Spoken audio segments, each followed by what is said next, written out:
এলাকাবাসী, উপস্থিত ধানের শীষের প্রার্থী জনাব মির্জা আব্বাস, উপস্থিত আমার দলীয় সহকর্মী এবং নেতৃবৃন্দ, আসসালামু আলাইকুম। কেমন আছেন আপনারা? আলহামদুলিল্লাহ। এখন আমি আপনাদেরকে দেখার পরে, দেশে আসার পরে আলহামদুলিল্লাহ ভালো আছে। এখন প্রিয় ভাই বোনেরা, এই যে আমরা আজকে এখানে একত্রিত হয়েছে, এই যে 2 দিন পরে যে নির্বাচন, এই নির্বাচনকে সামনে রেখে, এটা নির্বাচনী জনসভা, সেই জন্য আমরা একত্রিত হয়েছি। এখন এই যে নির্বাচন, এই নির্বাচনে সঠিক মানুষকে আমাদের আজকে বাছাই করতে হবে।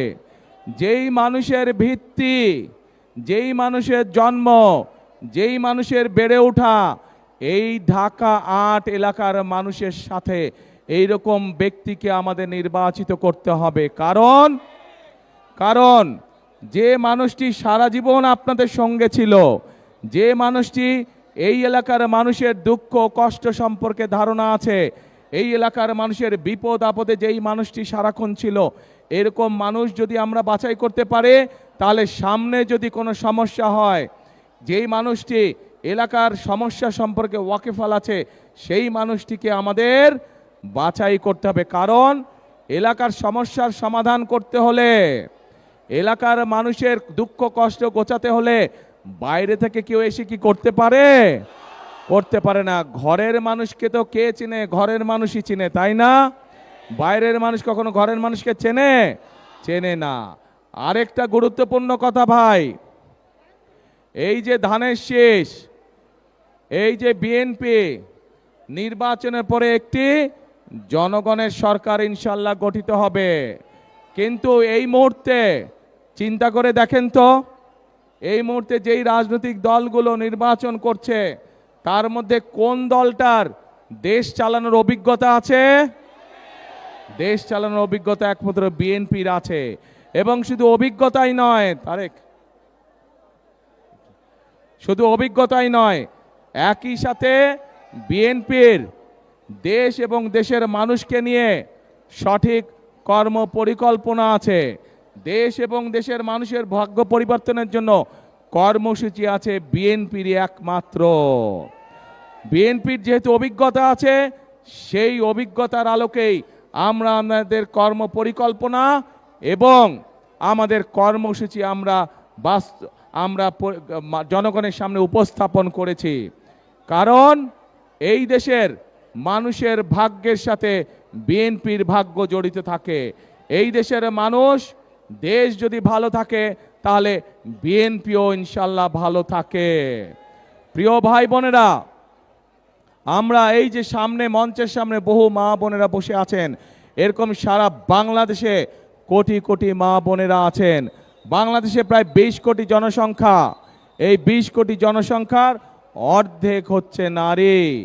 আমরা যদি এই নারীদেরকে দেশের উন্নয়নের সাথে, অগ্রযাত্রার সাথে যদি আমরা সম্পৃক্ত না করি, তাহলে কোনোভাবেই যতই পরিকল্পনা করি আমরা বাস্তবায়ন হবে না। এবং সে কারণেই আপনারা দেখেছেন, দেশনেত্রী খালেদা জিয়া যখন এর আগে দেশ পরিচালনার দায়িত্বে ছিলেন, তখন দেশনেত্রী একটি পরিকল্পনা গ্রহণ করেছিলেন এবং আলহামদুলিল্লাহ সেই পরিকল্পনাটি সফল হয়েছিল। কি সেটি? বাংলাদেশের মেয়েদের শিক্ষা ব্যবস্থা ক্লাস 1 থেকে 12 পর্যন্ত দেশনেত্রী ফ্রি করে দিয়েছিলেন। তার ফলে পরবর্তীতে গত 25 বছর ধরে, গত 20 বছর ধরে কোটি কোটি মেয়েরা, দেশের মেয়েরা শিক্ষার আলো পেয়েছে।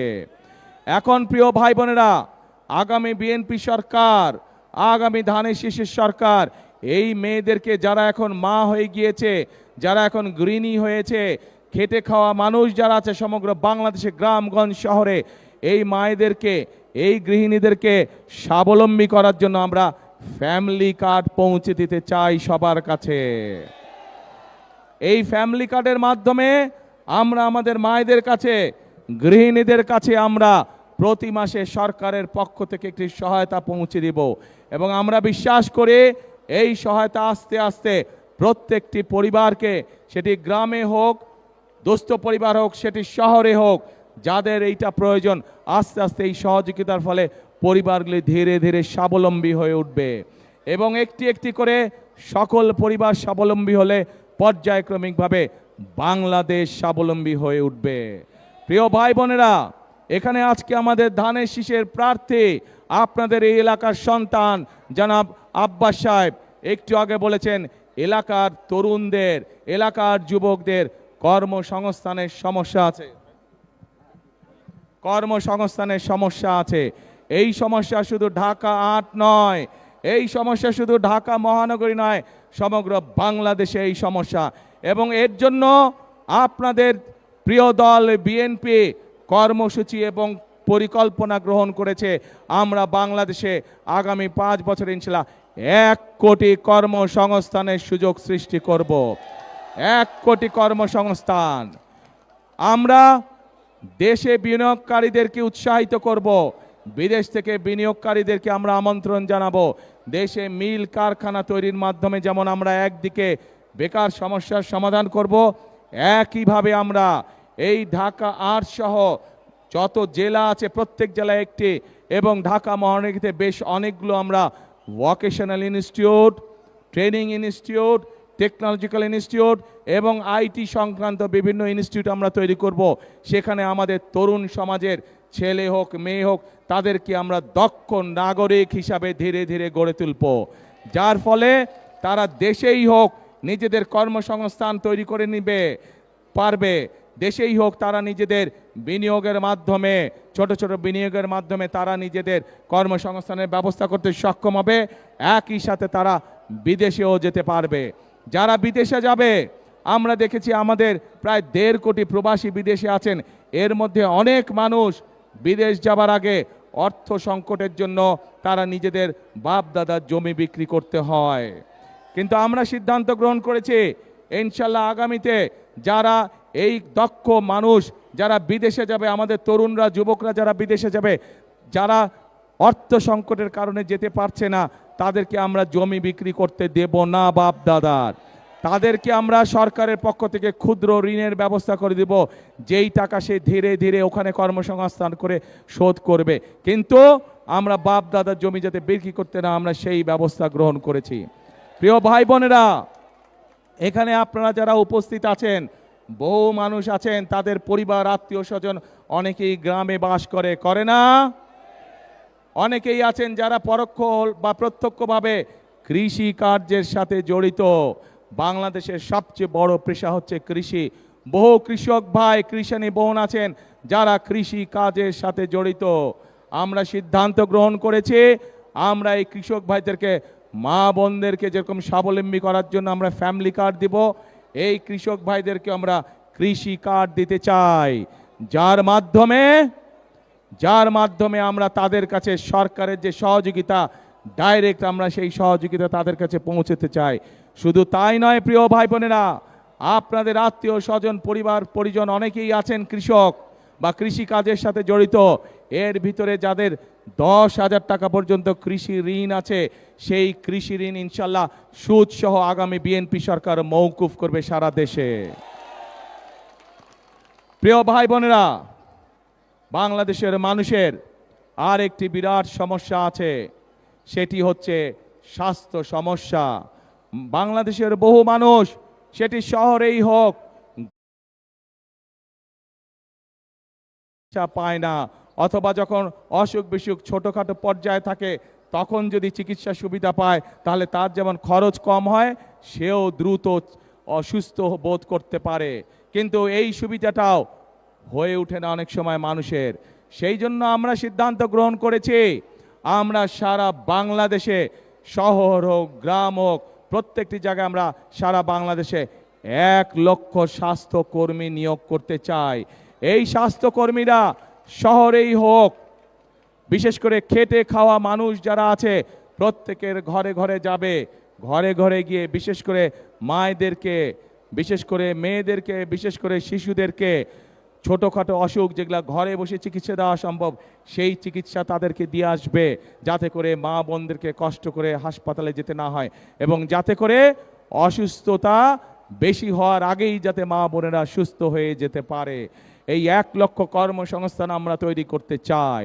প্রিয় ভাই বোনেরা, আমরা আমাদের দেশের সন্তানদের মধ্যে বহু সন্তান যেমন লেখাপড়ায় ভালো, একইভাবে অনেক ছেলে মেয়ে আছে তরুণ বয়সের, যুবক বয়সের, কিশোর বয়সের অনেক ছেলে মেয়ে আছে যারা খেলাধুলাতেও ভালো। আমরা যেমন দেশে ডাক্তার তৈরি করব, ইঞ্জিনিয়ার তৈরি করব, আর্কিটেক্ট তৈরি করব, উকিল তৈরি করব, আমরা পরিকল্পনা গ্রহণ করেছি আমরা আমাদের সন্তানদের ভিতর থেকে যারা খেলাধুলায় ভালো আমরা তাদেরকে পেশাদার খেলোয়াড় হিসাবে আমরা বের করে আনতে চাই। পেশাদার খেলোয়াড় যদি বের করে আনতে পারে, একদিকে যেরকম তাদের কর্মসংস্থানের ব্যবস্থা হবে, একইভাবে তারা দেশের জন্য সুনাম বয়ে আনতে পারবে। প্রিয় ভাই বোনেরা, আমরা আরেকটি পরিকল্পনা গ্রহণ করেছি, সেটি হচ্ছে আমাদের এই সমাজে এক শ্রেণীর মানুষ আছেন যারা আমাদের জন্ম থেকে মৃত্যু পর্যন্ত প্রত্যেকটি বাঁকে বাঁকে যারা থাকেন আমাদের সাথে, বিভিন্ন সময় যারা আমাদেরকে গুরুত্বপূর্ণ পরামর্শ দিয়ে থাকেন। তারা কারা? তারা আমাদের বিভিন্ন মসজিদ মাদ্রাসার ইমাম সাহেব, খতিব সাহেব, মুয়াজ্জিম সাহেবরা সহ অন্য ধর্মগুরু যারা আছেন তারা। এই মানুষগুলাও কিন্তু সমাজের অন্যান্য মানুষের মতন, এই মানুষগুলোর অধিকাংশ মানুষ অত্যন্ত কষ্টে দিনাপাত করেন। আমরা সিদ্ধান্ত গ্রহণ করেছি 12 তারিখে ধানের শীষ জয়যুক্ত হলে 13 তারিখে ইনশাল্লাহ ধানের শীষ সরকার গঠন করলে এই মানুষগুলোকে আমরা সরকারের পক্ষ থেকে একটি সম্মানের ব্যবস্থা করব। এখন প্রিয় ভাই বোনেরা, আমি আমার বক্তব্যে সংক্ষেপে আপনাদের সামনে দেশ এবং জাতির জন্য অভিজ্ঞতার আলোকে বিএনপি, আপনাদের জনপ্রিয় দল বিএনপি কি পরিকল্পনা গ্রহণ করেছে সেগুলো আমি আপনাদের সামনে তুলে ধরলাম। প্রিয় ভাই বোনেরা, আমাদেরকে যদি এই পরিকল্পনাগুলো বাস্তবায়ন করতে হয় তার আগে আমাদেরকে দুটি কাজ অবশ্যই করতে হবে এবং আমরা আমাদের দলের মধ্যে সিদ্ধান্ত নিয়েছি যে ইনশাল্লাহ আল্লাহর রহমতে আপনাদের ভোটের মাধ্যমে আল্লাহর রহমতে সরকার গঠনে আমরা সক্ষম হলে পরে সবচেয়ে প্রথম যেই কাজটি করব সেটি হচ্ছে এই ঢাকা ৮ সহ ঢাকা মহানগরী সহ সমগ্র বাংলাদেশে আমাদেরকে যে কোনো মূল্যে আইন শৃঙ্খলা কঠোর হস্তে নিয়ন্ত্রণ করতে চাই। আমরা এমন একটি দেশ গড়তে চাই যেই দেশে আমার মা বোনেরা নিশ্চিন্তে নিরাপদে দিনে যে কোনো সময় রাস্তাঘাটে চলাচল করতে পারবেন নিরাপদে। আমরা এমন একটি দেশ ধীরে ধীরে তৈরি করতে চাই যেই দেশে ক্ষুদ্র ব্যবসায়ী হোক, মাঝারি ব্যবসায়ী হোক, যে কোনো পর্যায়ের ব্যবসায়ী হোক না কেন, যে কোনো মানুষ যে কোনো চাকরি জীবিকায় পেশাজীবী হোক না কেন, প্রত্যেকে যাতে নিশ্চিন্তে তাদের চাকরি বাকরি ব্যবসা বাণিজ্য করতে পারে নিরাপত্তার সাথে। আমরা এমন একটি দেশ গঠন করতে চাই যে দেশে মানুষ তার পরিবার পরিজন নিয়ে নিশ্চিন্তে তার ঘরে রাত্রে নিদ্রা যেতে পারে। প্রিয় ভাই বোনেরা, একই সাথে আমরা আরেকটি কাজ করতে চাই। আমরা বিগত 16 বছর ধরে দেখেছি বাংলাদেশে বিভিন্ন জায়গায় মেগা প্রজেক্ট হয়েছে, কিন্তু এই মেগা প্রজেক্ট করে আমরা দেখছি যে দেশ থেকে প্রতি বছর $16 বিলিয়ন পাচার করে দেওয়া হয়েছে। অর্থাৎ এই মেগা প্রজেক্টের অন্তরালে মেগা দুর্নীতি হয়েছে। এই মেগা দুর্নীতি হয়েছে, কিছু হাতে গোনা কয়েকটি মানুষের ভাগ্যের পরিবর্তন হয়েছে, কিন্তু সাধারণ মানুষের ভাগ্যের কোনো পরিবর্তন হয় নাই। এবং সে কারণেই আমরা সিদ্ধান্ত গ্রহণ করেছি 2001 সালে খালেদা জিয়া যেভাবে কঠোর হস্তে দুর্নীতি দমন করে বাংলাদেশকে সেই দুর্নীতির তকমা থেকে বের করে নিয়ে এসেছিলেন, ঠিক একইভাবে দুর্নীতিকে আমরা কঠোর হস্তে দুর্নীতির লাগাম আমরা ইনশাল্লাহ আগামী বিএনপি সরকার টেনে ধরবে। অর্থাৎ দুর্নীতি এবং আইন শৃঙ্খলা এটির সাথে কোনো কম্প্রোমাইজ নেই। যে দুর্নীতি করে সে দুর্নীতিবাজ, সে কোনো দলের নয়। যে আইন শৃঙ্খলা ভঙ্গ করে মানুষকে কষ্ট দেয় সে কোনো দলের হতে পারে না, সে অপরাধী।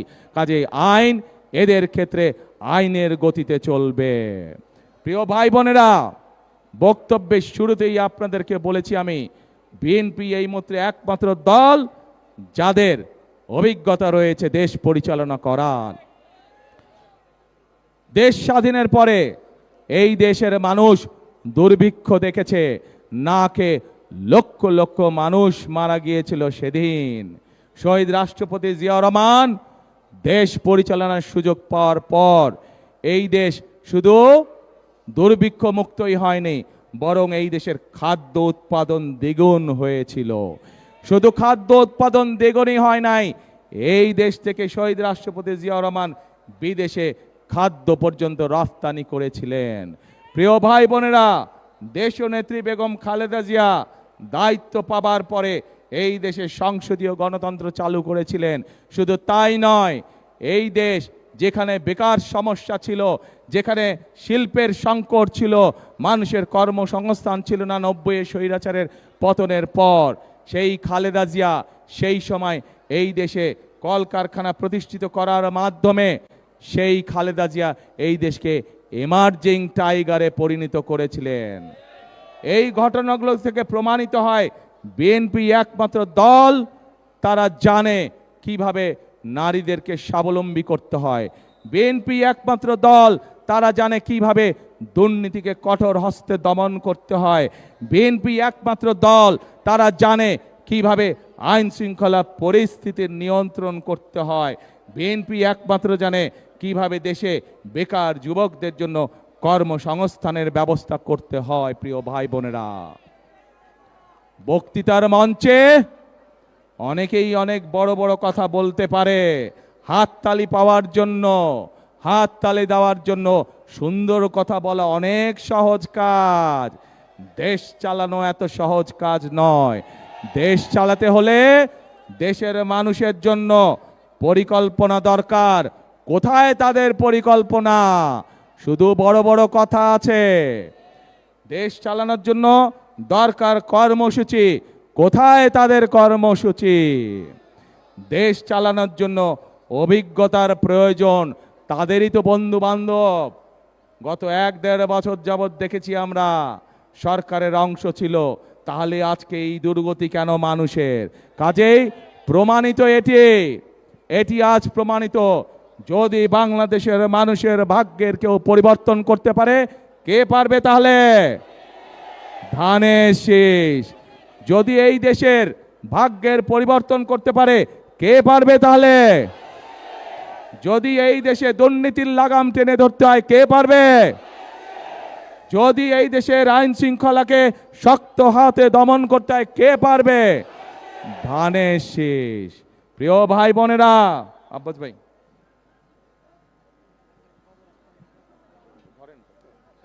আজকে আমি এই এলাকার সন্তান, আপনাদেরই সন্তান।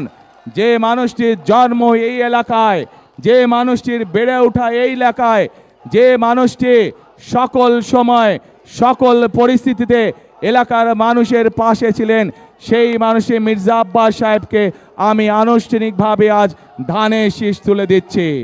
প্রিয় ভাই বোনেরা, এই মানুষটি অতীতে সারা জীবন যেমন আপনাদের পাশে ছিলেন, 12 তারিখ পর্যন্ত তার পাশে আপনারা থাকবেন।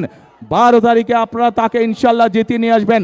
13 তারিখ থেকে এই মানুষটি সারা জীবন শেষ দিন পর্যন্ত আপনাদের পাশে থাকবে, এলাকার মানুষের পাশে থাকবে ইনশাল্লাহ। প্রিয় ভাই বোনেরা, এখানে আমাদের ধানের শীষের, দাঁড়াও ভাই, স্লোগান না, স্লোগান। এই কালো গেঞ্জি বড় ডিস্টার্ব করে ভাই, আস্তে কথা শেষ করে আগে কথা শোনো। প্রিয় ভাই বোনেরা, এখানে ধানের শীষের প্রার্থী আব্বাস সাহেব কয়েকটি কথা বলেছেন, খেলার মাঠের কথা বলেছেন। আমরা এর মধ্যে পরিকল্পনা গ্রহণ করেছি, এই ঢাকা সহ সারা ঢাকা মহানগরীতে অনেক জায়গায় আমাদের সন্তানদের জন্য খেলার মাঠ দরকার, মুরব্বীদের হাঁটাহাঁটি করার জন্য খোলা মাঠ দরকার, এলাকার মানুষের বুক ভরে শ্বাস নেওয়ার জন্য খোলা মাঠ দরকার। ইনশাল্লাহ আগামী 13 তারিখে বিএনপি সরকার গঠন করলে আমরা এই খেলার মাঠে তৈরির কাজে ইনশাল্লাহ হাত দিব। একই সাথে এই এলাকার আরেকটি সমস্যা আছে, জলাবদ্ধতা।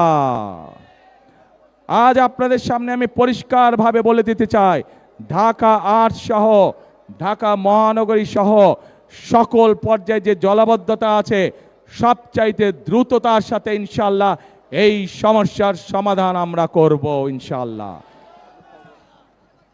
এবং একটি গুরুত্বপূর্ণ এই এলাকার মানুষের দাবি একটি কবরস্থানের, ইনশাআল্লাহ মানুষের যাতে এই সমস্যার সমাধান করা যায়। আব্বাস সাহেব নির্বাচিত হলে ওনার সাথে কথা বলে এলাকার মানুষের যেখানে সুবিধা হয়, যেভাবে সুবিধা হয় ইনশাআল্লাহ সেটিও আমরা পর্যায়ক্রমিকভাবে ইনশাআল্লাহ বাস্তবায়ন করব। এখন প্রিয় ভাই বোনেরা, আমি তো আপনাদের সামনে আমার দলের পরিকল্পনার কথা তুলে ধরলাম। আমি তো আপনাদের সামনে আমার দলের প্রার্থী আব্বাস সাহেবের যে পরিকল্পনা, যে দাবি, সেইগুলাও আমরা কিভাবে বাস্তবায়ন করব তাও তুলে ধরলাম। ভাই মা বোনেরা, 12 তারিখে আপনাদের পরিকল্পনা কি? বোঝে না, শোনে না, জোরে কি পরিকল্পনা? ধানের শেষ। ইনশাআল্লাহ প্রিয় ভাই বোনেরা, এই ধানের শীষই হচ্ছে বাংলাদেশের স্বাধীনতা, সার্বভৌমত্ব এবং বাংলাদেশের মানুষের ভাগ্যের পরিবর্তনের প্রতীক। আসুন 12 তারিখের নির্বাচনে আমরা ধানের শীষকে নির্বাচিত করে ইনশাআল্লাহ, এবং আমরা 12 তারিখ থেকে দেশ পুনর্গঠনের কাজে হাত দেই। মানুষের ভাগ্যের পুনর্গঠনের রাজনীতি এবং কার্যক্রম ইনশাআল্লাহ আমরা শুরু করি। আছেন নাকি আমার সাথে? ইনশাআল্লাহ দেখা হবে আপনাদের সাথে আবার 12 তারিখের পরে। আল্লাহ হাফেজ। বাংলাদেশ জিন্দাবাদ, বাংলাদেশ জাতীয়তাবাদী দল জিন্দাবাদ। আসসালামু আলাইকুম।